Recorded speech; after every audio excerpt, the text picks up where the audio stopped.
Fala galera, tudo bom? Bem-vindos ao nosso MesaCast. Aqui a gente vai falar sobre nerdice, mas uma nerdice um pouco diferente. A gente traz aqui convidados para falar das nerdices um pouco escondidas que eles têm ali, que eles falam pouco, para a gente conseguir, a partir disso, montar um quebra-cabeça de quem é essa pessoa de verdade.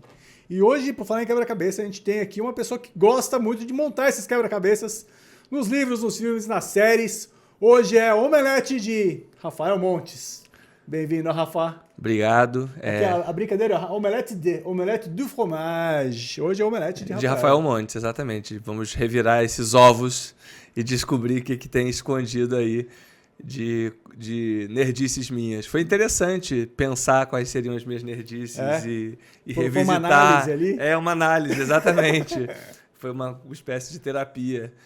Revisitar o Rafael fora do trabalho, né? E pensar, caramba, por que eu gosto, né? Quando eu tô sozinho em casa, o que eu gosto de fazer, né? Enfim. Uma coisa que a gente descobriu aqui, que você gosta muito de karaokê. Adoro. Mas não me peça pra cantar, porque se eu cantar, vai todo mundo parar de assistir agora. Não. Vamos poupar então as pessoas aqui. Mas tem um amigo nosso que é o Steve Weintraub, ele tem uma pergunta que ele faz pros atores lá de Hollywood, quando ele vai fazer as entrevistas, as junkets e tal. Pergunta qual que é a sua música de karaokê. Qual que é a primeira? Tipo, você tá no karaokê, você vai ter uma chance. Qual que você vai... Eu, em geral, canto o Vira, do Mamonas Assassinas. Ah, maravilhoso. Porque eu gosto de fazer todas as vozes, né? Que ele faz, né? Me convidando para matar o Tsuruba, não poderia. E aí ele depois faz a Maria, então eu faço todas as vozes. Mas eu amo karaokê. Eu costumo dizer que todas as coisas que eu faço mal, a gente paga para fazer, né? Então eu pago para cantar, porque eu canto muito mal. Se eu soubesse cantar, eu seria cantor, porque eu acho muito bonito ser cantor. Cantor é uma coisa que você abre a boca. Porque assim, né? Escritor, você escreve o livro, edita, repensa, mexe. E aí, depois de não sei quanto tempo, as pessoas vão ler o livro. Cinema e televisão é a mesma coisa. Você escreve o roteiro, aí alguém vai filmar. Então, o impacto no público é muito distante. O impacto imediato você tem cantando. Karaokê é na hora. Você abre a boca. Então eu acho muito bonito isso. E eu queria saber cantar, mas eu não sei. Eu canto muito mal, sou super desafinado cantando. Mas a ideia do karaokê também é essa, né? Exatamente. Mas eu vou lá e pago pra fazer, porque isso... As pessoas mas você canta bem? Não, canto mal. Por isso que eu pago. Vou lá e pago um dinheiro e vou lá no... E aqui em São Paulo já fui a alguns, na Liberdade. Sim, adoro sim, karaokê. sim. Vou karaokê aberto, não aqueles de sala fechada, não. Ali na Liberdade tem uns raiz mesmo, a galera cantando em japonês. Já foi não, nesses aí ou não? Esses não, porque eu não canto em japonês. Não, mas tem, tem tudo. Cara, eu lembro que quando eu era moleque, tinha o grupo de jovens de um clube que eu fazia parte lá em Suzano e tal. E daí a galera ia pra karaokê pra cantar em japonês. Eu falava, mano, eu não consigo entrar nisso. Eu não falo japonês, eu não canto japonês, eu não conheço essas músicas nenhumas.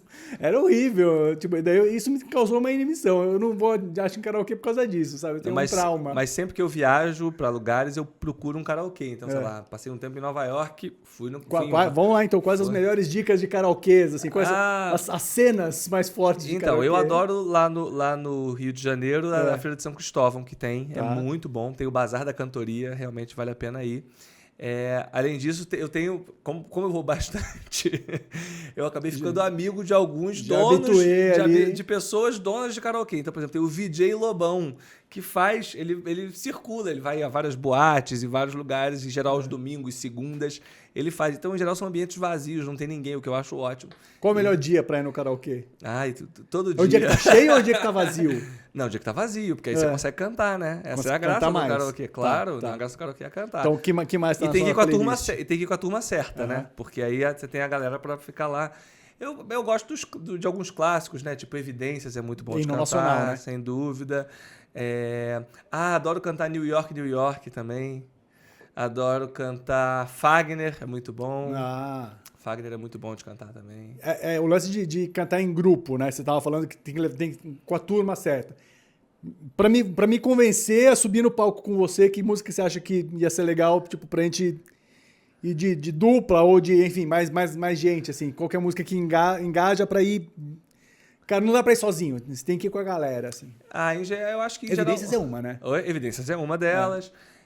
Em geral, o Vira também é uma, porque tem duas vozes, então eu consigo... Sempre, karaokê tem vários tipos de pessoas que vão, né? Tem sempre o envergonhado, que chega e fala, não vou cantar, eu vim só pra ficar com a galera e tal. E eu não sou envergonhado, eu não preciso nem beber pra... Tem gente que não, vou tomar umas 2 caipirinhas e aí canto. Não, eu chego querendo cantar, eu vou pro karaokê pra cantar, né? E E aí eu, para dar uma incentivada, eu em geral seleciono músicas que têm 2 vozes, coisa assim. Então dupla sertaneja funciona bastante. Sandy Júnior funciona muito também, é muito bom para cantar no karaokê. Legal. Porque você consegue fazer os dois, entendeu?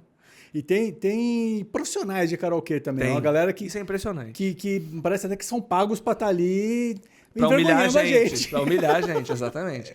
Porque eles cantam bem. Pessoas que cantam bem, que tinham dado no The Voice, sei lá, tinha que ter em algum lugar. Cara, eu tava outro dia com o Hessel, né, que trabalha aqui com a gente. Eu tinha um cara cantando, sei lá, se era um Queen, alguma coisa. Eu falei assim, não, mano. Não, né? Queen é uma coisa que não dá. Tipo, tem que ser na zoeira. Bohemian Rhapsody, não adianta. Tipo, ninguém alcança, né? Lá em Uma cima. do ABBA que eu adoro cantar é Dancing Queen também, que também super funciona e a galera Vai junto. É muito legal. Muito bom. E tem alguma que não funciona, que você já tentou e... Então, eu sou muito fã do Caetano Veloso, né? Mas Caetano Veloso, em geral, eu acho que não funciona cantar em karaokê. Porque Energia o tom é difícil também de chegar. É difícil de fazer uma coisa... Música, em geral, música mais gritada é mais legal de cantar em karaokê, eu acho, né? Enfim. E tem essa coisa meio, não sei, showman, assim, né? Eu gosto de karaokê que tem aqueles palquinhos que você sobe. Tá. No Rio tem alguns karaokês também que tem banda, o que é super legal. Você é uma banda e você canta junto com a banda. Olha isso. Aí é profissional. E o cara tá de guitarra, o outro na bateria e você ali cantando, então é divertido.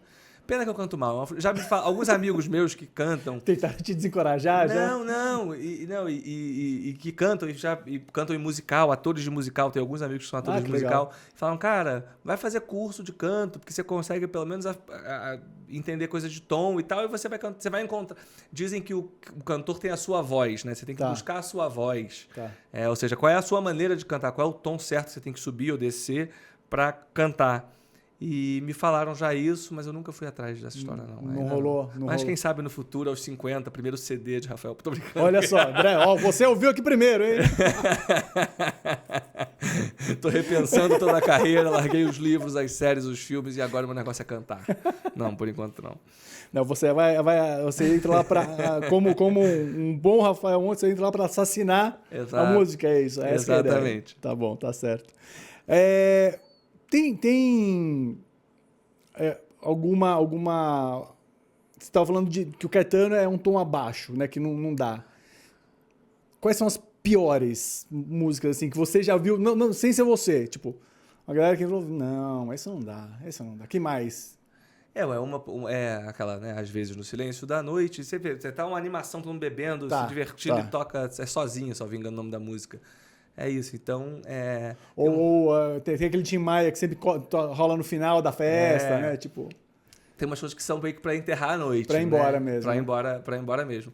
Mas em geral, tem essa coisa curiosa, né? Outra música que eu adoro cantar é Raça Negra. Adoro cantar Raça Negra. Adoro cantar Catinguelê. Olha, Catinguelê. Você viu o embaixador coreano? Claro, cantando. Eu vi, maravilhoso. Maravilhoso, claro. Mas é porque esses pagodes dão muito certo, né? Nos países asiáticos. E tem bandas, eu já vi algumas bandas tocando Raça Negra de países asiáticos. Então é bem... E é muito bom de cantar, né? Então, Inaraí, Tanajura... umas músicas assim, muito dos anos 90. E coisas que os gringos não conseguem falar, né? É claro. Pedir pra falar que é Jericoacoara, né? Eu fui pra Jericoacoara. Não sai pros gringos. Mas é engraçado que às vezes eu já saí, assim, por exemplo, teve uma Bienal daqui de São Paulo, de livro, que aí eu saí com alguns escritores pro karaokê depois. E as pessoas esperam... Convite seu, você que falou vamos lá. Falaram, karaokê, e eu sempre que falam karaokê, eu falo karaokê. Eu gosto também, karaokê e jogos de tabuleiro são duas coisas que eu gosto muito de fazer. Assim. Que legal. E aí falam karaokê, eu falei, vamos nessa. E aí fomos vários escritores, mas as pessoas têm a ideia, né, de porque eu escrevo as histórias que eu escrevo, de suspense e crime, que eu sou uma pessoa tímida ou ensimesmada, ou soturno, talvez, mas principalmente fechado, né? O escritor, aliás, tem essa imagem de alguém muito quieto, né, muito observador e pouco falante e tal. E eu, acho que você já está reparando, eu sou bastante falante e gosto de... E é isso, então... e pra mim a hora do karaokê é a hora de você ser um palhaço, não é a hora de você ser levado... Não dá pra se levar a sério num karaokê. Sim. Então é engraçado, porque as pessoas chegam e falam, mas eu nunca imaginei que você faria isso. E eu canto, danço, faço tudo, claro, naturalmente. É isso aí.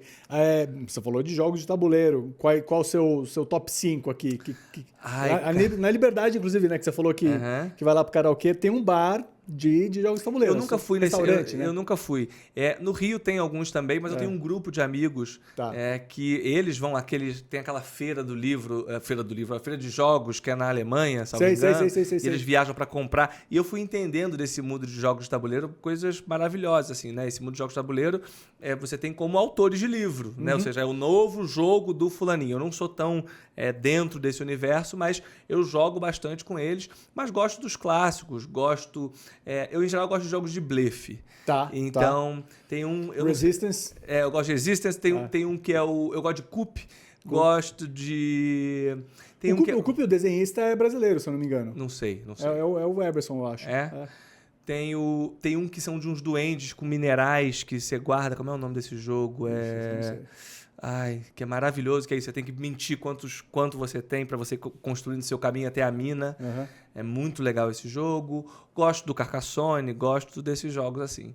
Gosto daquele Ticket to Ride.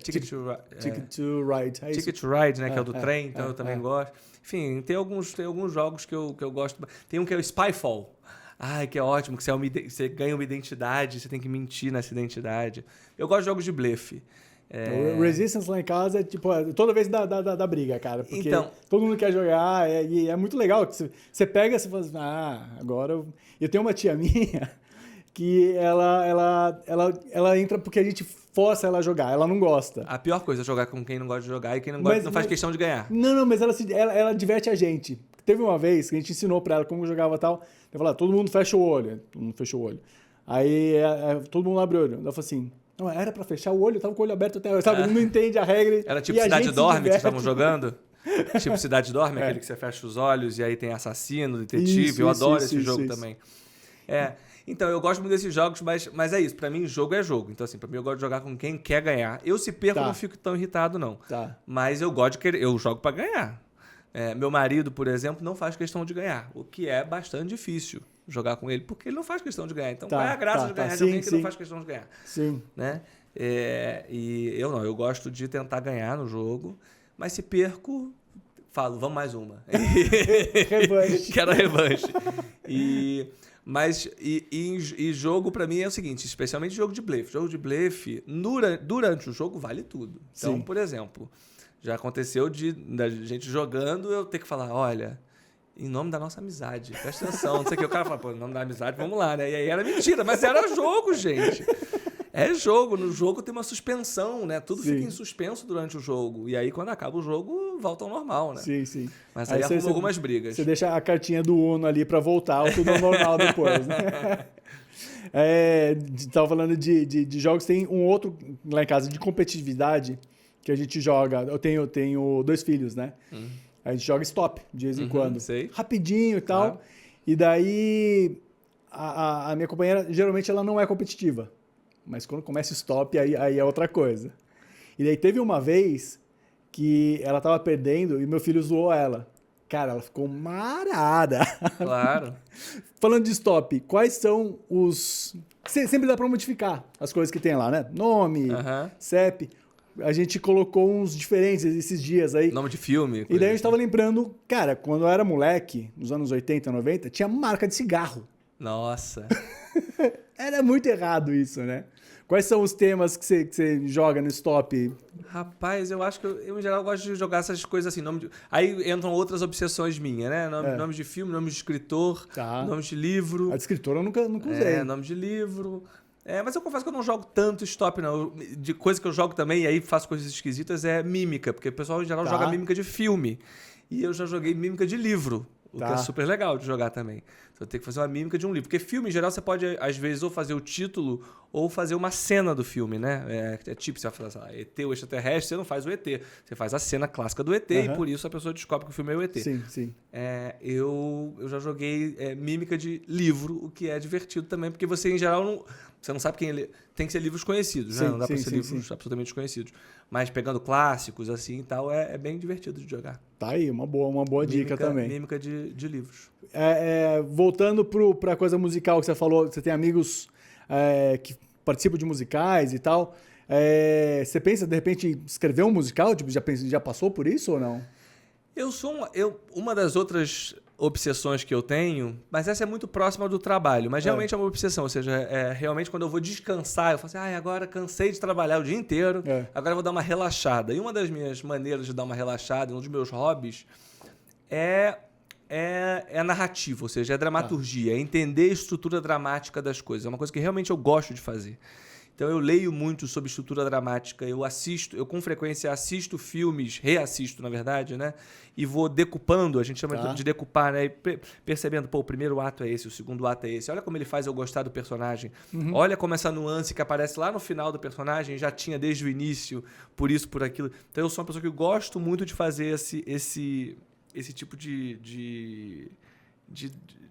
a ligação, as conexões todas ali. Esse tipo de conexão entre as histórias.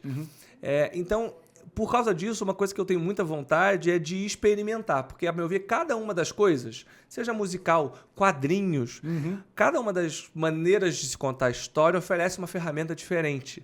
Né? Ou seja, eu quando fui da literatura para o roteiro, eu fui descobrindo as várias vantagens que o audiovisual tem em relação à literatura. Te dou algumas delas muito fáceis. Por exemplo, você está escrevendo uma cena de suspense. No livro não toca nenhuma música. No filme, começou a cena de suspense, começa tan, tan, tan, tan, e você fica nervoso. Ou seja, a música ajuda a criar o clima que você precisa dar pro Você espectador. você já coloca no roteiro de sugestão? Não, mas a gente sabe, né? Ao fazer um roteiro de audiovisual, que na cena tensa vai vir uma música tensa e isso ajuda, de algum modo, a construir a tensão daquela sequência. É que o Tarantino, se eu não me engano, ele costuma colocar lá referências já, né? Isso eu coloco Tudo de bem vez que ele vai dirigir também, né? Não, eu coloco de vez em quando. Por exemplo, agora na novela que eu escrevi, eu colocava. Pra mim, aqui é referência de música tal. Sim. Pra dar o tônus do que eu imagino. Na literatura não tem isso, na literatura não tem a música. No cinema, na televisão, você tem a montagem, né? Ou seja, o corte de uma cena para outra, o espectador já está acostumado, diante de tantos filmes e séries que a gente assiste, a entender, a apreender o que funciona. Então, se eu faço a seguinte cena, eu saindo de casa e corta eu chegando aqui, o público entendeu. Não precisa ver eu descendo, o elevador, entrando no carro. Você não precisa ver esperando tudo. o Uber, daí o Uber desmarca. Exato, você não precisa ver tudo. Então, ou seja, o corte descontínuo é uma coisa que a gente já está acostumado também no cinema. Enfim, alguns elementos. E aí, me interessa cada vez mais entender e juro, isso é hobby, eu amo fazer, eu amo pensar isso. Que cada uma das outras narrativas me oferecem. Então, vieram me falar agora de áudio, né? Podcast e narrativas mesmo em áudio. Eu comecei a falar, cara, mas qual é a graça de ter uma história que é contada, você só escuta, mas não vê e não lê? A meu ver, você pode pensar histórias que são interessantes e muito mais interessantes porque são nesse formato. Né? Então é isso, você começar, e musical é uma delas. Eu tenho muita vontade de pensar, para responder, eu dei uma volta imensa para responder objetivamente a pergunta. Eu acho que musical é uma coisa que eu faria por isso, assim, o que musical me oferece de novo e de diferente para eu contar uma história, entende? É isso que me interessa, assim. E dá para continuar matando gente no musical do mesmo jeito. Perfeitamente. Aliás, tem que te dizer, o Jantar Secreto, que é um dos meus livros, a gente tem projeto de audiovisual para ele, mas a gente tem um projeto de levar para o teatro. E a ideia do Jantar Secreto no teatro é fazer um musical bem Rock Horror Picture Show, ou seja, bem humor ácido e meio sombrio e engraçado ao mesmo tempo. E a gente chegou a fazer já o musical, com o Rodrigo Pita, que fez as músicas. E a gente fez uma leitura no Vivo Rio, lá no Rio de Janeiro. Foi super legal. E aí agora a gente está pensando... A gente fez para alguns anos atrás e agora está pensando em voltar a isso. Então já teria um musical brasileiro baseado em Jantar Secreto. E por falar em Rio de Janeiro, uma das coisas, né, que todo mundo conhece o Rio é o Carnaval. E eu acho que você gosta muito de Carnaval também. Bastante de Pelo Carnaval. que me falaram aqui. Bastante de Carnaval. Não para em casa quando tá rolando bloquinhos por lá. Eu amo Carnaval. Eu acho uma manifestação social importantíssima e interessante, muito, muito calorosa. E a aleatoriedade do Carnaval me interessa. Eu sou virginiano, mas eu confesso que eu gosto desse caos que se instaura no Carnaval, essa ideia de que você não sabe de onde vem, para onde vai. E essa ideia de que a gente interrompe por 4, 5 dias Ou mais. ou mais e festeja e vai para as ruas encontrar os amigos, cantar, então Fazer novas amizades. fazer né? novas amizades e quem tá solteiro beijar na boca. Eu acho maravilhoso isso. E eu gosto do carnaval de rua, como você falou, assim. Eu vou também ao carnaval da Sapucaí, acho lindo e tal, mas eu não sou tão ligado à escola. O meu negócio é o carnaval de rua mesmo. E já há alguns anos eu estudei no São Bento, lá no Rio de Janeiro. E lá no São Bento a gente tinha aula de música. Tá. E aí eu aprendi flauta doce. Até a, salvo engano, 7ª série, 8ª série, que hoje em dia é o 9º ano, né, do fundamental. E no final a nossa professora, Cleia, falou o seguinte: bem, vocês agora sabem ler partitura muito bem, vocês agora entendem bastante de tempo musical, etc. Mas vocês tocam flauta doce. Flauta doce você não consegue tocar em lugar nenhum, né? Certo, assim, flauta certo. doce. Então ela falou: olha, eu fosse vocês, iria para outros instrumentos que têm similaridade com a flauta doce. E aí ela falou saxofone, flauta transversa e tal. E aí eu comecei a fazer saxofone. Caramba. Lá nos meus 15, 16 anos. É. E passei a tocar. Eu toco de vez em quando, não sou um grande musicista, mas toco em bloquinhos de carnaval. Então toco no Vem Cá Minha Flor, que é um bloco que eu gosto O bastante. que tá no repertório?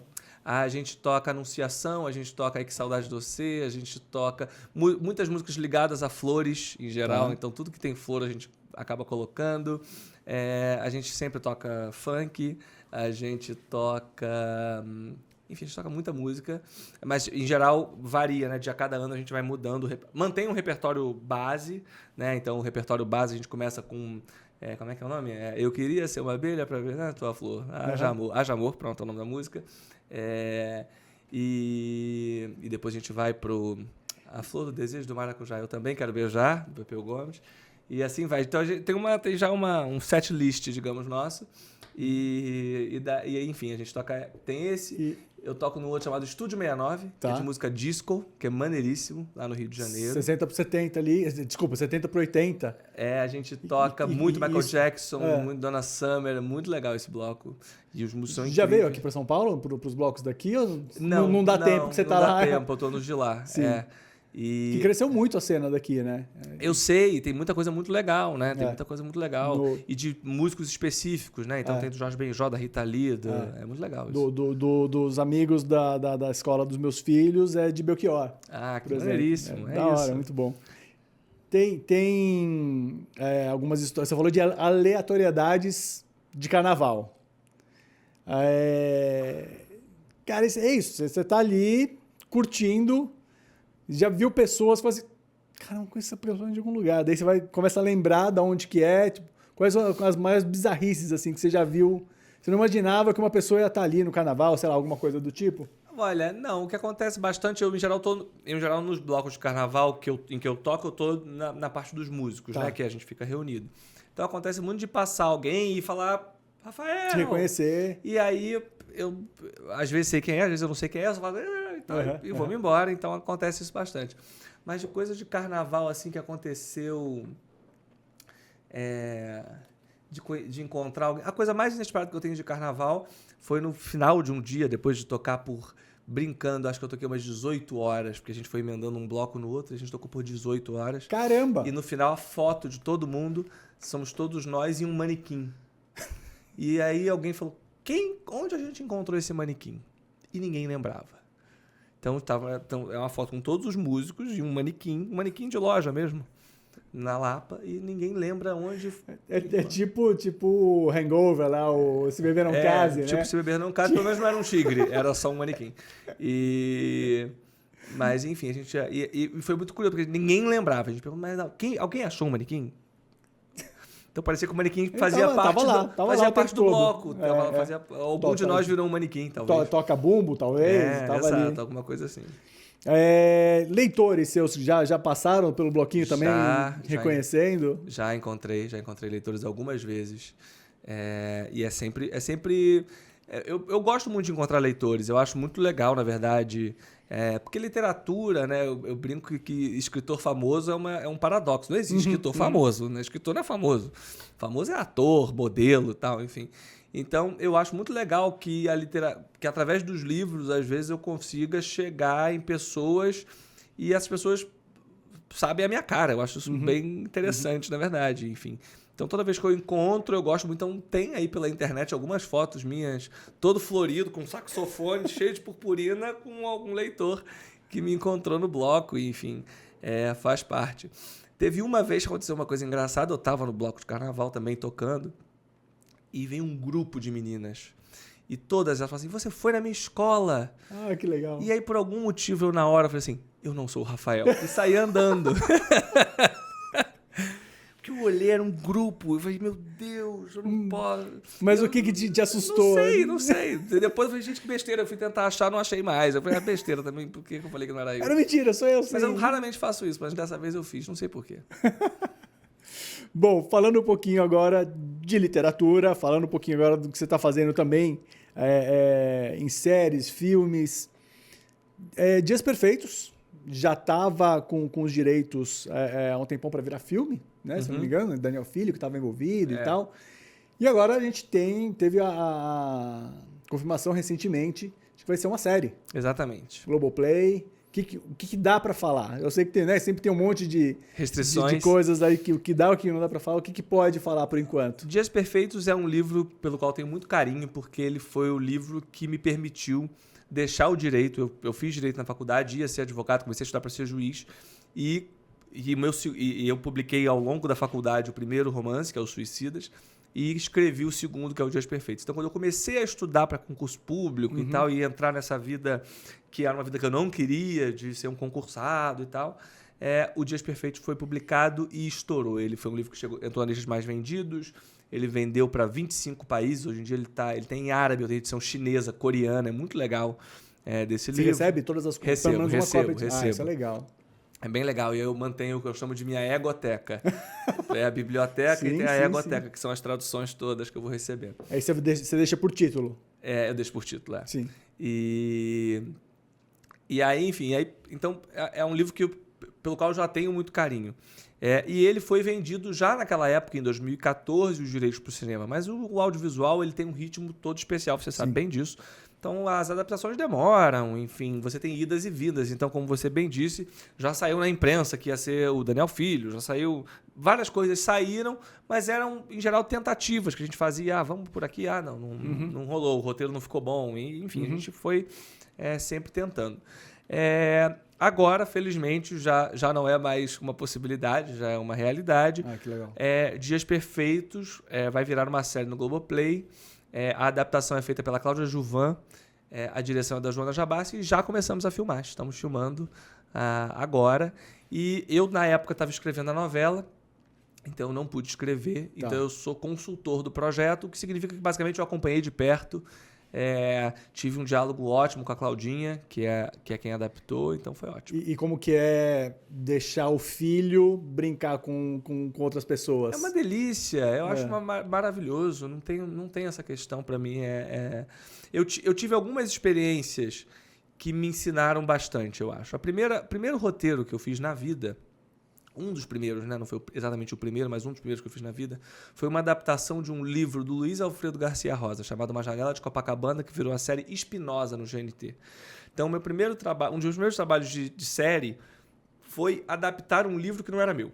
Tá. Depois, eu fui para a Globo, trabalhei alguns anos na Globo, fiz outros projetos originais lá na Globo. Então, fui para a Netflix fazer Bom Dia, Verônica, que é um livro escrito por mim e pela Ilana Casoy, então um livro que eu tinha escrito, mas eu ia fazer a adaptação. Então, era eu me adaptar, que é todo um outro exercício, todo um outro olhar. E foi muito interessante, porque existe uma frase clássica, né, que adaptar é atrair por amor. Né? Então, ou seja, você, para adaptar para o audiovisual, você precisa mudar algumas coisas. Né? São mídias diferentes. São mídias diferentes, ou seja, você... Até, por exemplo, no Bom Dia, Verônica, posso te dar um exemplo. O Bom Dia, Verônica, ele é narrado no livro em primeira pessoa. Então, por algum tempo, a gente discutiu como é que a gente ia levar essa voz da protagonista para o audiovisual. E aí, uma das primeiras possibilidades, uma primeira versão, tinha uma coisa meio voice-over, assim, meio ela narrando a história. Vou contar aqui a minha história. E depois a gente falou, mas para que esse voice-over? Não precisa. É porque eu ainda estava muito apegado ao que era o livro. E aí tirei o voice-over e virou uma narrativa onipresente, onisciente, né? Como se fala. Então, eu gosto muito dessa ideia. E eu acho que ter um olhar, especialmente um olhar feminino para os Dias Perfeitos, é muito bom. Então, estou mais feliz impossível com os Dias Perfeitos, com o que estão fazendo. Ah, que legal. Já que você falou do Bom Dia Verônica, quando você publicou o livro inicialmente, você estava com um pseudônimo, você estava assinando como pseudônimo. Exato. Por que você tomou essa iniciativa naquele momento? Foram várias questões, na verdade. A ideia do Bom Dia Verônica... Eu não sou o Rafael. Igual no dia do carnaval lá? É um pouco isso. Pior que tem a ver. Porque o Bom Dia Verônica nasce de um convite que eu faço para a Ilana de escrever um livro juntos, porque ela fazia não ficção. E eu falei, faz uma ficção. Ela falou, sozinha eu não faço não. Eu falei, então tá bom, então a gente faz junto. Então a gente decidiu fazer um livro juntos. Começamos a bolar o livro, o que seria a história, quem é a Verônica, onde é que se passa, enfim, o que acontece e tal. E só que na paralela a isso eu estava escrevendo um livro que era o Jantar Secreto. E aí eu falei, Ilana, aí ela estava com um certo receio, falou, Rafa, eu não sei como é que vão encarar eu que escrevo não ficção, escrevendo ficção. E eu ia publicar o Jantar Secreto. Eu falei, Ilana, vamos usar um pseudônimo. A gente lança. Se der errado, ninguém nunca soube. Se der certo, a gente qualquer dia conta. E meio que uma brincadeira também com os nossos leitores, né? Tá. Porque assim, a gente não quis se esconder, não era uma mentira, era só um jogo, era uma provocação. E aí a gente assim fez. Aí criamos Andrea Kilmore, que Andrea é um nome masculino e feminino, e Kilmore, que é matar mais. E aí a gente decidiu, então, lançar o livro como Andrea Kilmore. Criamos uma história claramente fake para ela. Aliás, o próprio nome é americanizado de propósito, para que as pessoas falem. Isso não é um nome verdadeiro. Isso claramente é uma história que se passa no Brasil, em São Paulo, enfim. Então, a gente colocou um nome americano para que a pessoa falasse, nossa, isso aí é um pseudônimo de alguém. Quem será esse alguém? E coisas curiosas aconteceram por causa do pseudônimo. Uma delas é que o Bom Dia Verônica e o Jantar Secreto, eu falei muito pouco disso, saíram na mesma semana nas livrarias. Uma coisa que nunca se faz. Um autor, ninguém lança 2 livros de um mesmo autor. Claro. Né? Então, o fato de ter sido um pseudônimo permitiu isso. Então, saiu o Jantar Secreto e o Bom Dia Verônica. Aí tem uma matéria que saiu, salvo engano, foi Folha de São Paulo, que era uma matéria grande não era Estadão. Uma matéria grande sobre o Jantar Secreto. E na basezinha, assim, uma notinha sobre Bom Dia Verônica, porque a Andrea Kilmer era uma autora desconhecida. Para mim, uma das questões... Então, para a Ilana tinha essa questão de entrar na ficção. E para mim tinha uma coisa que era o seguinte. Eu queria entender, e acho que isso é uma coisa que todo mundo que felizmente consegue conquistar seus leitores, seus espectadores, quem quer que seja, se pergunta, que é assim, caramba, as pessoas hoje em dia gostam do que eu faço porque é bom ou porque tem meu nome? Não, porque tem meu nome, ou seja, o quanto ter o nome vende. E aí eu queria ter a sensação de começar de novo. Especialmente porque tinha lançado Dias Perfeitos, que tinha feito muito sucesso, o Vilarejo, que atingiu um outro público que também, felizmente, fez muito sucesso. É um livro de terror com contos que se relacionam, fazendo um grande quebra-cabeças, esse Vilarejo. Eu falei, cara, eu quero ter a sensação de começar de novo. E aí a ideia do pseudônimo foi muito legal. E o livro trilhou o caminho dele no pseudônimo. Porque a outra história curiosa que tem é que a Netflix me procurou querendo uma série policial. Eles perguntaram por aí quem poderia fazer uma série policial. Eu que já tinha feito séries na Globo, fui citado, já tinha meus livros e tal, e eles me procuraram, falaram assim, queremos uma série. E eu falei, ótimo, tem uma ideia ótima de uma série, que é baseada num livro que eu li, chamado Bom Dia Verônica, da Andrea Kilmore. E mandei o livro para o executivo e aí apresentei a história, falei, olha, e o que eu mudaria? Mudaria isso, isso, isso, isso. E falou, mas a pessoa escreveu sob pseudônimo, você sabe quem é? Eu falei, olha, não sei quem é, mas eu conheço a editora. E aí, pela editora, eu consigo contar do advogado do Caramba, você estava no personagem mesmo. Eu estava no personagem, claro. Eles só descobriram que era eu quando a gente assinou o contrato. Quando eles compraram os direitos, aí no contrato está escrito que éramos eu e Ilana, os autores do livro. Enfim. Foi ali que vocês abriram para geral ou ainda não? Aí assinamos o contrato e no contrato tinha cláusula de sigilo, de modo que eles também não podiam revelar. E aí a gente começou a desenvolver, quando começou a filmar, porque aí ia vazar, aí... Porque é isso, aí perceba, é um livro de Bom Dia Verônica, da Andréa Kilmer, adaptado pelo Rafael Monte. Sim, sim. Aí o professor vai falar, não, é o Rafael. E até então, ninguém tinha nenhuma pista. Teve uma menina que no Twitter, né, agora não é mais Twitter, postou falando, nossa, essa Andréa Kilmer é a combinação perfeita de Rafael Monte com Ilana Casoy. Você tá zoando. Aí a gente guardou esse print e quando a gente revelou, a gente mandou um livro pra ela de presente. Caramba, que demais isso. Você estava falando na notinha que saiu no Estadão e tal. Como que você lida com crítica? Crítica? Quem me critica? Tô brincando. A crítica pode ser positiva? A crítica pode ser positiva, não pode? Não, tô brincando. Não, olha, eu acho que a crítica... Além de muita terapia, que mais que... Eu acho que a crítica... Primeiro, você tem que, acho que, separar o que é crítica, positiva ou negativa, do que é mera opinião. Ou seja, ninguém é obrigado a gostar de nada. Sim. Ou seja, eu tenho gostos que eu posso falar coisas que todo mundo gosta e eu não gosto. E tudo bem, não torna essas coisas ruins e nem me torna um idiota. Ou seja, são só opiniões. Então, opiniões entram num lugar. Críticas são diferentes. E aí, críticas são importantes, porque críticas nos ajudam a pensar. Eu acho que como artista, né, eu vivo no mundo hoje. Eu não sou um ser isolado que crio minhas histórias, todo mundo tem que gostar delas. Então, eu, em geral, gosto de ouvir críticas, gosto de pensar nelas, gosto de refletir sobre elas, mas também sou, confesso, bem bom em ignorá-las, eventualmente, quando eu vejo que descamba para eventual uma raiva, um hate, alguma coisa assim, falar, essa pessoa só precisa de terapia, ou alguém para odiar e me escolheu, tudo bem. Mas as críticas positivas e negativas, bem feitas, eu acho que são sempre muito bem-vindas, mas eu vou te falar uma coisa que eu ouvi da Glória Pérez. Quando eu comecei a escrever e felizmente fazer sucesso, ela falou para mim, Rafa, posso falar uma coisa? Ele falou, aprenda o seguinte com crítica. Nem a crítica positiva, né, que fala você é um gênio, você é maravilhoso, é uma grande obra, não garante nada, porque sempre vai ter que fazer o próximo. E se o próximo não prestar, vão detonar tudo. Então, assim, não acredite na crítica positiva, mas também não acredite na negativa, que diz é uma farsa, é uma vergonha, como gostam disso e tal. Então, assim, são extremos que você não tem que ligar muito, você tem que ligar e fazer o seu trabalho, sabe? Eu tive a chance, agora durante a pandemia, de fazer uma entrevista com o Coppola. Aí ele fala, cara... Nossos entrevistados estão ótimos, eu, Coppola, tudo ótimo. Daí tá ótimo, pau. E daí ele falou uma coisa, cara, que pra mim foi muito, muito foda. Ele falou, eu tinha acabado de ganhar todos os Oscars que eu podia com o Poderoso Chefão 2. E no meu próximo filme, ninguém queria me dar mais dinheiro, que era o Apocalipse Now, que ele teve que bancar. Então, quer dizer, foda-se, tipo, tudo que ele tinha ganhado, todo o prestígio que ele achava que ele tinha, ele teve que se fuder igual pra conseguir fazer o próximo filme dele. É bem isso que você tá falando, né? E eu acho que essa é muito a minha iniciativa em tudo que eu faço, ou seja... Mentira, quando eu termino de escrever um livro, é bem curiosa essa sensação, agora eu já me acostumei com ela. Quando eu termino de escrever um livro é algo tão penoso, e tão difícil, e árduo, e longo, ao mesmo tempo delicioso, eu adoro, enfim, não é... Mas assim, cansa, é um investimento emocional grande.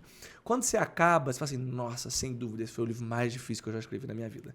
Mas agora que eu enfrentei isso e cheguei no final, sem dúvida o próximo vai ser fácil. O próximo, que em geral eu já tenho a ideia do próximo, então o próximo vai ser... Eu já sei, eu já vivi tudo isso. E quando você começa o novo... É difícil de novo, é difícil de outras maneiras, tem outros obstáculos, outros desafios, outras coisas que dão errado, e você fala, meu Deus, por que está dando errado? Não está funcionando o livro, por quê? Então, é esse exercício sempre que a gente tem que ter, né? Você estava falando antes de aprender a cantar, né? De fazer aulas para aprender a cantar. Roteiro tem muito, você tem a construção, né, de como você vai fazer um roteiro, tipo, tem um monte de livros que ensinam a fazer isso, tem um monte de teoria, né, que faz isso. Como que é o seu jeito de criar? Você enche a parede de post-it? Você tem um monte de anotação, você vai colocando os personagens, como que é o seu estilo de criar? Legal. Então, eu, como falei, eu adoro essas teorias todas, leio todas, nem que seja para discordar delas. Assim, então, eu gosto de entender estruturas dramáticas e você tem vários teóricos de dramaturgia que discutem como contar uma história. Né? Você tem a Jornada do Herói, que é uma clássica, você tem o Robert McKeith com Story e tal, você tem várias dessas estruturas típicas.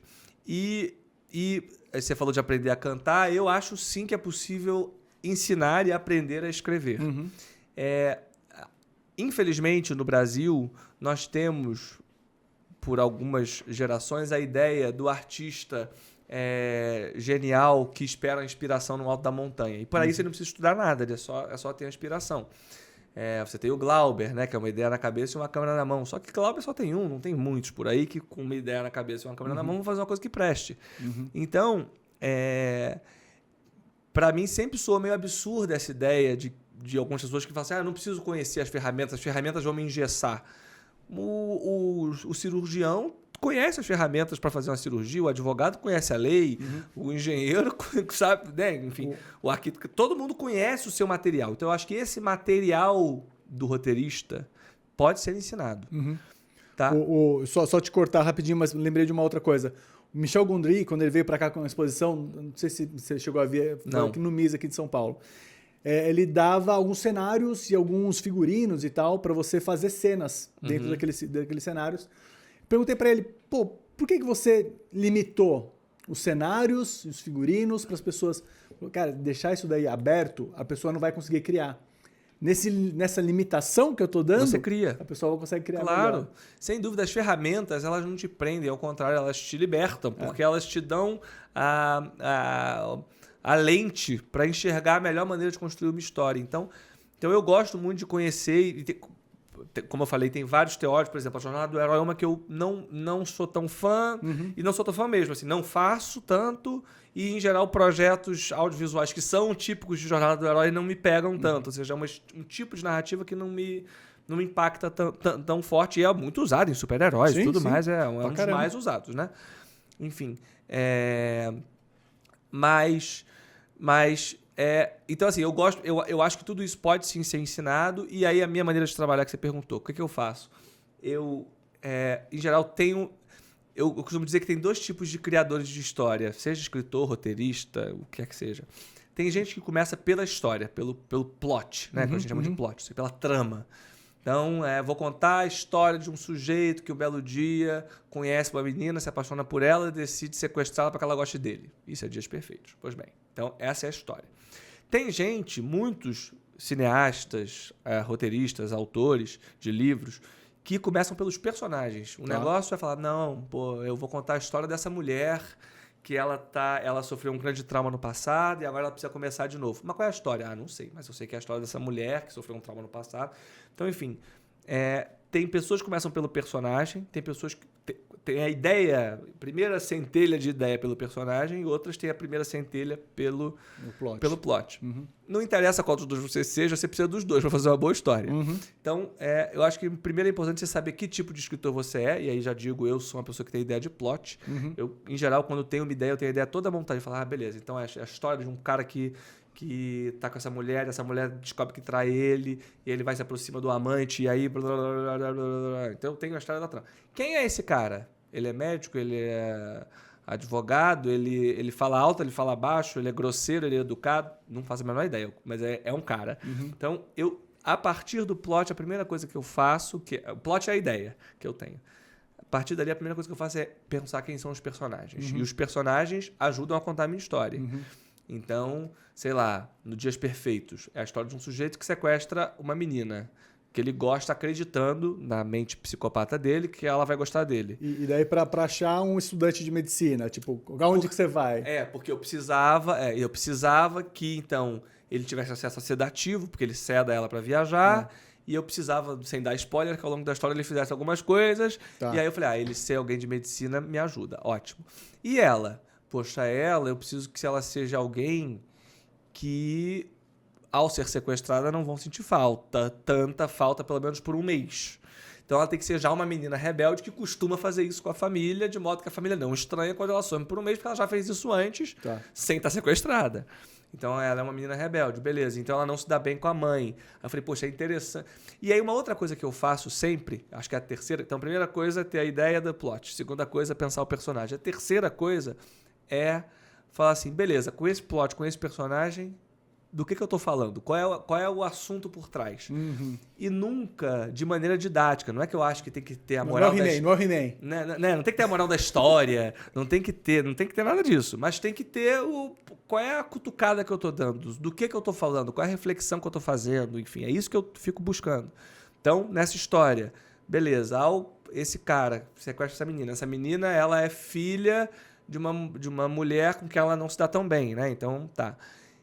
E aí eu falei, pô, já sei. Então, e essa mulher, essa menina tem um namorado que é um namorado meio artista, ou seja, que não é aquele típico garoto que a família não quer que a filha namore, uma família de classe média alta. Ia preferir um médico, né? Ia preferir um médico.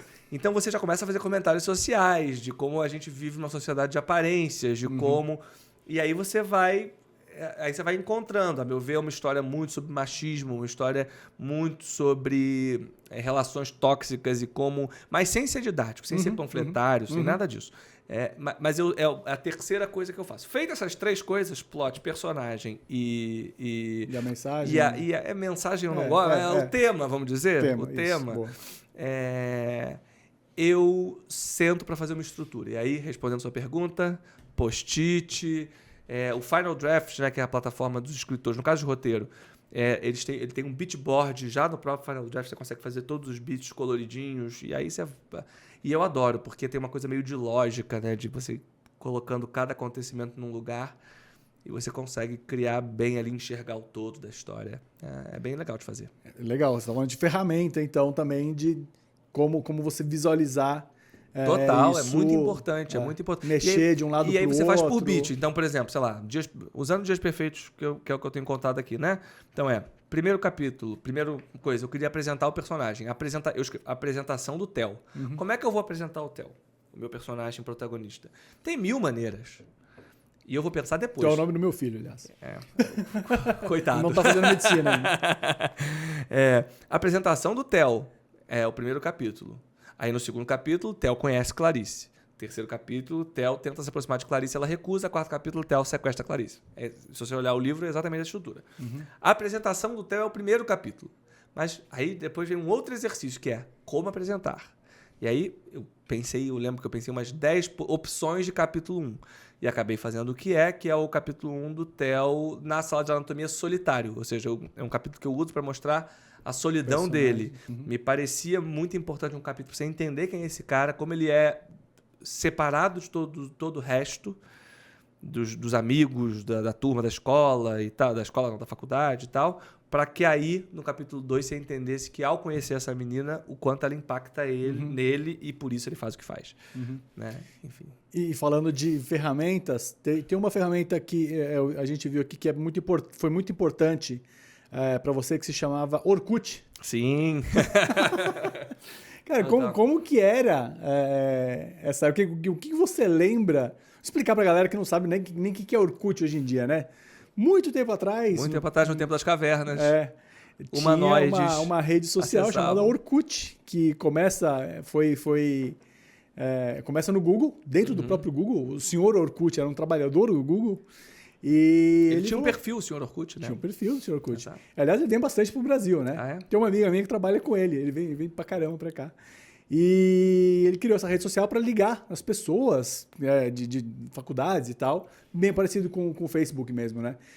E algum determinado dia os brasileiros invadiram o Orkut, né? E de repente é uma rede social que virou só brasileiro lá dentro, né?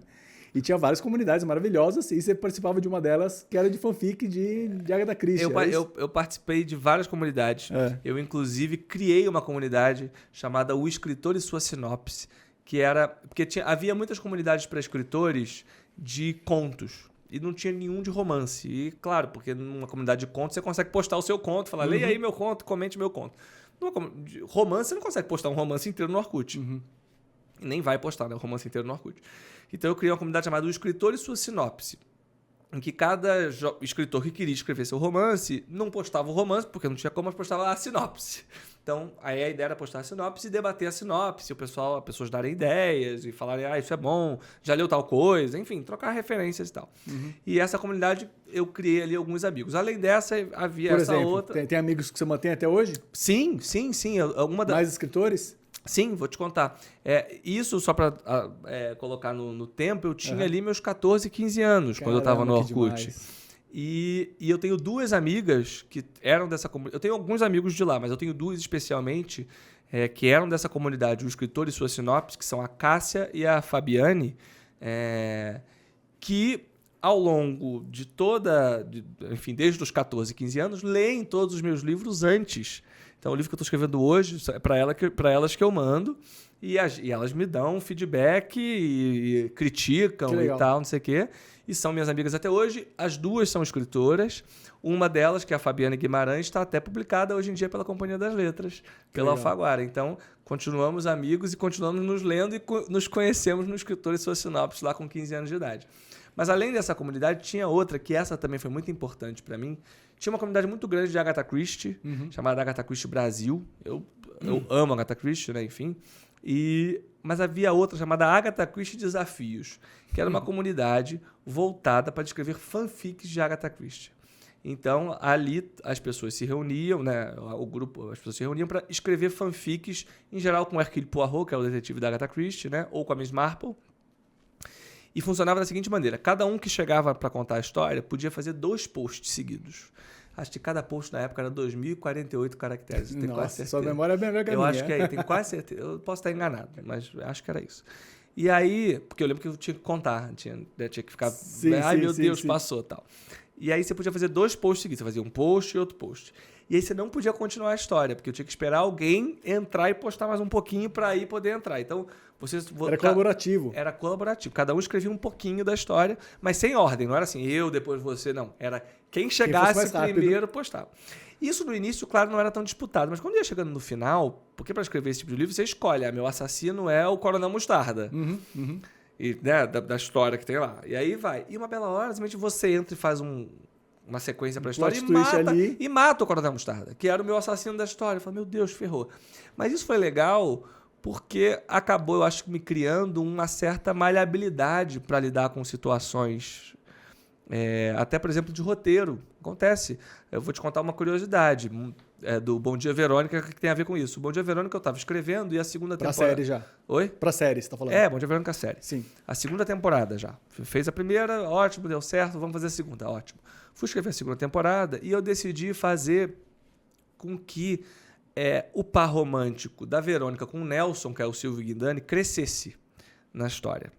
Porque o Nelson era um personagem muito querido pelo público na primeira temporada e tal, e aí eu falei, então tá bom, vamos crescer então. Então eu ia fazer, ao longo da segunda temporada, a Verônica com o Nelson, ela ainda recusando ele, porque ela era casada, mas aí ela decide divorciar, e vai com o Nelson, e se beijam, transam, e aí ia virar meio uma dupla. Ela, claro, sendo a protagonista ainda, mas ele virando o par romântico dela. Então eu comecei a escrever a segunda temporada com todas essas cenas. Até que um dia o produtor me liga e fala, Rafael, temos um problema. O Silvio Guindani, que é o Nelson, vai dirigir o filme dele, ele vai virar diretor, é um projeto dele, da vida dele. Não tem como eu falar, não faça. E por isso ele não pode filmar essa quantidade de cenas. A gente achou que ele ia ser um personagem do tamanho que ele era na primeira temporada, o que faria... Eles liberaram. E aí daria. E aí eu falei, mas gente, eu fiz a trama inteira em cima disso. E eu já estava na época, acho que no segundo episódio eu estava. Mas eu já tinha feito o desenho da temporada, né, para o casal. Então eu já tinha escrito o primeiro e o segundo episódio dele se reaproximando, já que tinha criado um clima entre eles. Tá? No que ele me fala, eu falei, meu Deus, o que eu faço agora? Porque diminuir significaria reescrever os 2 primeiros capítulos que eu já tinha escrito e diminuir o par romântico. Falei, ai, meu Deus, o que eu faço? Pensei. Falei, quer saber o que é mais? Vou dar spoiler, desculpa, e tá pelos ouvidos quem não viu a segunda temporada. Final do segundo episódio, ele entra num carro e, bum, gira a chave e explode. E aí... E ficou ótimo, porque o primeiro e o segundo capítulo constroem um par romântico como se fosse continuar. E como o ator não podia fazer, eu falei, vou matar o personagem. E matei. E matar o personagem foi a coisa melhor que eu fiz.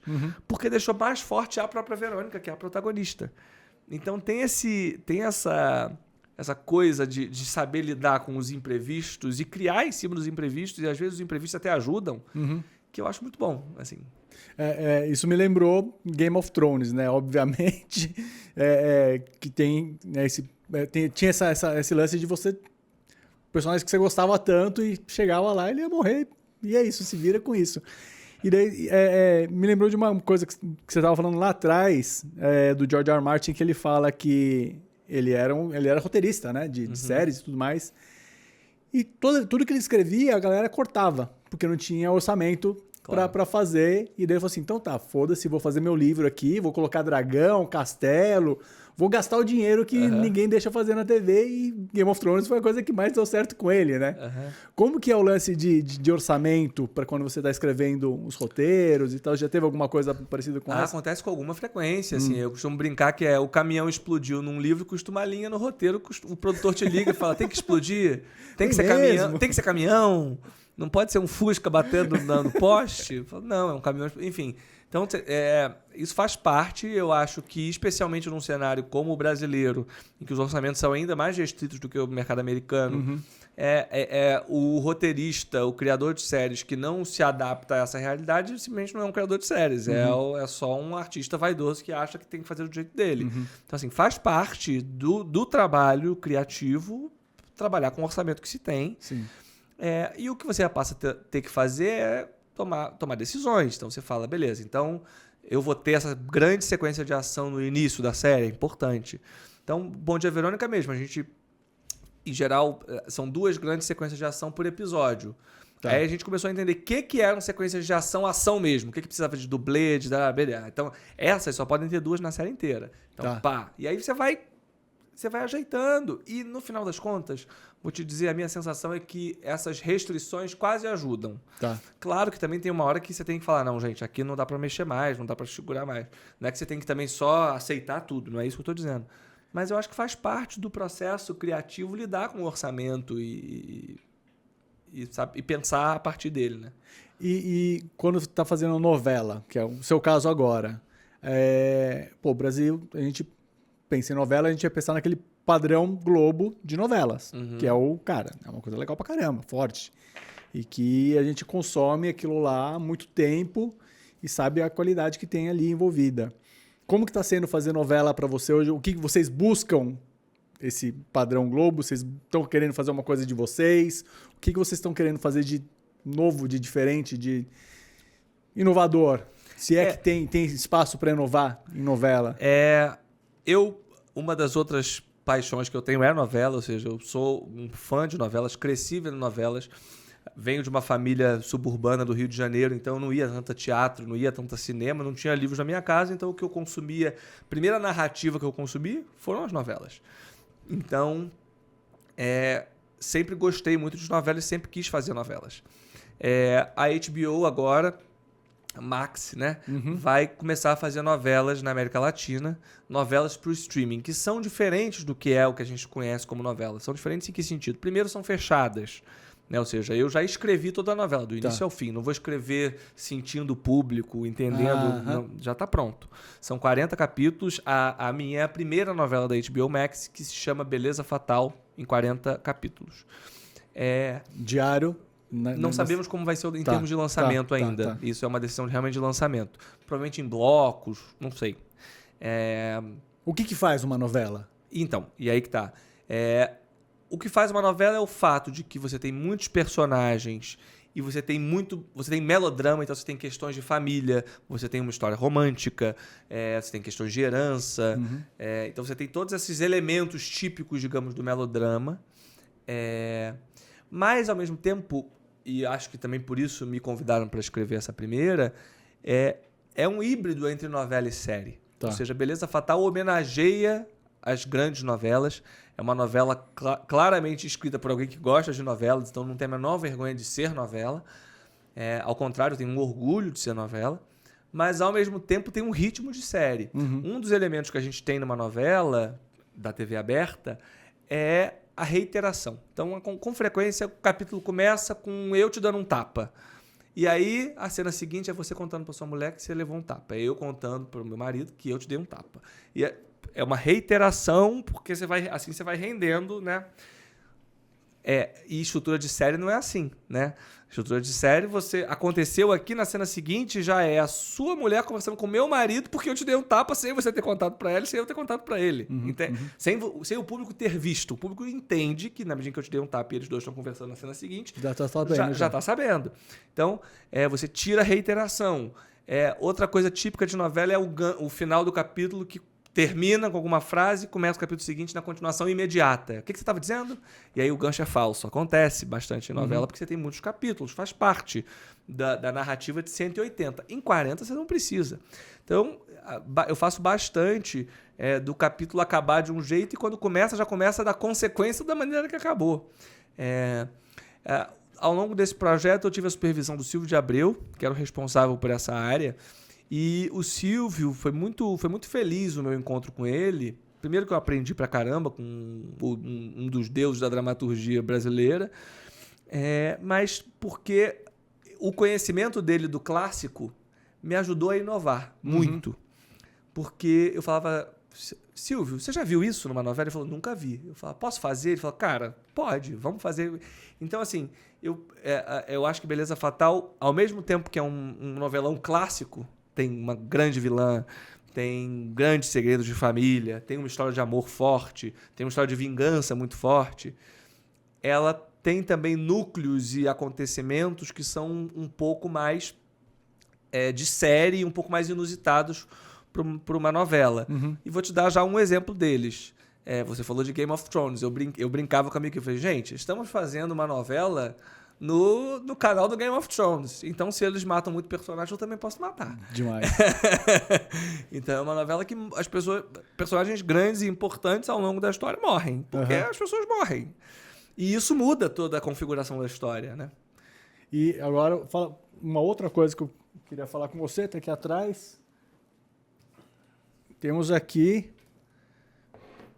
Vou mostrar lá pra galera, né? Aqui, de ladinho também. Vai dar uma lombada aqui. A Mágica Mortal, uma aventura de Esquadrão Zero, de Rafael Montes. E tem uma introdução aqui. Talvez as pessoas conheçam esse nome. Pedro Bandeira, é isso, né? Queridíssimo. Cara, que demais, hein? Eu costumo dizer que eu tenho a alegria de ter bons mestres que me ajudam no meu caminho. Falei do Silvio de Abreu no caso da novela. E no caso do Mágica Mortal, sem dúvida, é o Pedro Bandeira. Como a gente nem falou tanto aqui, né? Mas sem dúvida uma das coisas que eu mais gosto de fazer também é ler livros policiais, isso é óbvio, né? Eu escrevo livros policiais de suspense, então eu também gosto de ler muito, né? Agatha Christie a gente falou, mas Conan Doyle e também dos contemporâneos vários eu gosto de ler. Mas eu comecei a gostar por Coleção Vagalume, por Escaravelho do Diabo, sim. Mistério das Cinco Estrelas, Marcos Reis, Stella Carr, Ruth Rocha e o Pedro Bandeira, claro, com os caras da Obediência, Pântano de Sangue e tal. Sim. E também Marca de uma Lágrima, que aí não é dos caras, mas é ótimo, enfim. Então eu sempre tive vontade de escrever mistérios juvenis. Meus livros são livros adultos, meus livros em geral são livros adultos, que são lidos até por pessoas de 16, 15 anos, jovens de 15, 16 leem meus livros. Mas meus livros não são adotados em escola no ensino fundamental, porque não são livros violentos e fortes e tal. E eu sempre quis escrever mistérios juvenis. Então, numa Bienal, eu encontrei o Pedro Bandeira. Ele conta essa história aqui no início desse livro. Encontrei o Pedro Bandeira e falei para ele, falei, cara, eu comecei a gostar de ler pelos seus livros, né, por esses mistérios e tal, e virei escritor policial. Tenho aqui meus livros, aí dei Suicidas, Dias Perfeitos, O Vilarejo para ele, eu acho que eu tinha publicado esses 3. E ele foi para casa, leu, não, eu tinha publicado também Jantar Secreto Jantar Secreto, esses 4. Ele leu esses 4 e me retornou falando, Rafa, eu quero te encontrar. Ele falou, Rafa, eu não sei quantas décadas, eu sou o autor lido no Fundamental 2. Sim. As escolas me adotam e tal. Mas essa nova galera, eu sinto que preciso de novos autores escrevendo Mistério Juvenil. Você tem muitos autores de Fundamental 1, publicando aqueles livros que tem pouco texto, mais imagem e tal. Mas de Fundamental 2, especialmente escrevendo mistério, suspense, crime, a gente tem poucos autores, tanto que até hoje adotam os caras e tal. Então, eu acho que você tem essa pegada do jovem, de contar uma história ágil e tal. Então, escreva um mistério juvenil. E eu fui para casa, então, pensar em que mistério juvenil seria esse. Ele falou, cria uma turma de amigos, me deu algumas dicas de como fazer um mistério juvenil. Eu falei, uma preocupação minha é... Tem até, eu achei legal que tem uma citação. A gente vai ser uma turma, tipo os caras, né? É muito legal isso. Claro, mas porque ele falou, faça uma turma tipo os caras. Eu falei, então, vou criar uma turma, que é o meu Esquadrão Zero, é o nome da minha turma, é tipo os caras. E aí eu fiz comecei a escrever o livro, é uma turma que é Pedro, Pipa, Nalu e Miloca. E aí, sem dúvida, o principal, né, é o Pedro, em homenagem ao Pedro Bandeira, principal dos amigos, e nesse livro eles investigam um mágico assassino que comete seus crimes através de mágica. Aliás, outra das minhas paixões é mágica. Mágica, olha só. Sou apaixonado por mágica. David Copperfield, David Blaine. David Blaine, adoro. Chris Angel, eu gosto de vários. E adoro mágica em geral. Então, para fazer o meu livro juvenil, eu decidi voltar num tema que eu gostava. Quando era criança, eu queria ser mágico. E assim eu fiz. Nossa, você vai ter que voltar aqui de novo só pra falar de mágica, então. Traz o seu baralho, sua cartola. Você também gosta de mágica? Adoro. Adoro assistir. Não sei fazer nada. Eu sei. Tem um baralho aí? Não tenho. Mágica, cantar eu não canto, mas mágica eu faço. Muito bom. Ó, a gente tá indo pro finalzinho aqui. A gente tem um quadro chamado Pisando em Ovos. Ok. Vou dar temas aqui. Aqui no Omelete a gente não dá estrelas para os filmes, para a série, a gente dá ovos. Ok. Né? Omelete, afinal de contas. Então eu vou dar um tema para você, você dá aí de 1 a 5 ovos para Faculdade de Direito. Faculdade de Direito?